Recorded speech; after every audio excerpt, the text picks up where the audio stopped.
এবং দুর্নীতির যে বিভিন্ন ডাইমেনশন, দুর্নীতির যে বিভিন্ন মডেল, কোন মডেলটা ধরে কথা বলবে?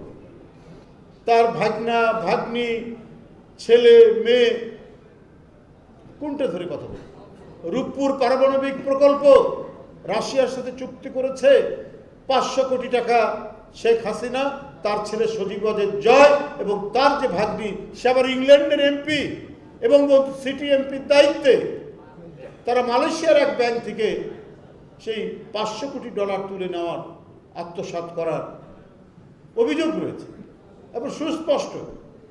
গণমাধ্যমগুলো পড়ে দেখুন, তাহলে কোন জায়গা থেকে ধরুন? টিউলিপ লেখাপড়া করেছে ইংল্যান্ডে, ইংল্যান্ডে একজন এমপি, একজন জনপ্রতিনিধির 1 টাকা 1 পয়সা দুর্নীতি, এটা একটা স্বপ্নের বিষয়। কিন্তু তার জিন হচ্ছে বাংলাদেশের শেখ পরিবারের।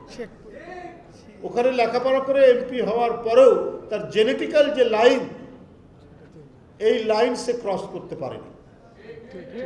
পারেনি বলেই এই অভিযোগগুলো তার উপরে বেরিয়ে আসছে। শেখ হাসিনার বিশ্বস্ত একজন ব্যবসায়ী, সে ফ্ল্যাট কিনে দিল একবার খুব অভিজাত পাড়া, এবং আরেকজন আইনজীবী, সে তার ছোট বোন রূপন্তীকে একটা ফ্ল্যাট কিনে দিল। আবার সেই ফ্ল্যাট রূপন্তী টিউলিপকে তার পরিবার সহ থাকার জন্য ব্যবস্থা করে দিল। ক্যামেরায় ওয়াও, স্টাইল দেখাও, Xenon X21 পারলে ঠেকাও।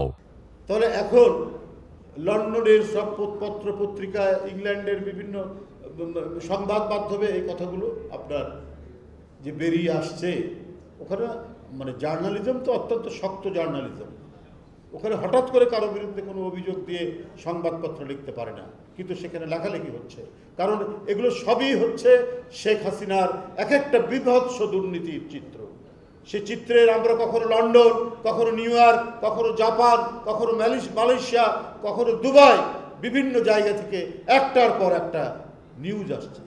তাই আজকে শেখ হাসিনা কি স্ট্যাটাসে ভারতে আছে এটা কিন্তু বলতে পারছে না। বাংলাদেশে তার যে 2টি পাসপোর্ট, সেই 2টি পাসপোর্ট, একটা কূটনৈতিক পাসপোর্ট, একটা জাল পাসপোর্ট, দুটাই বাতিল করেছে। তারপরে কি স্ট্যাটাস আছে? ভারত কিভাবে তাকে রেখেছে? কোনো উত্তর দিতে পারছে না, কোনো ব্যাখ্যা দিতে পারছে না। দিবেন কি করে? এত বড় ভয়ঙ্কর দুর্নীতিবাদ, তাকে যে আশ্রয় দিচ্ছে ভারত, তাহলে কিসের ভিত্তিতে? তার কোনো উত্তর নেই।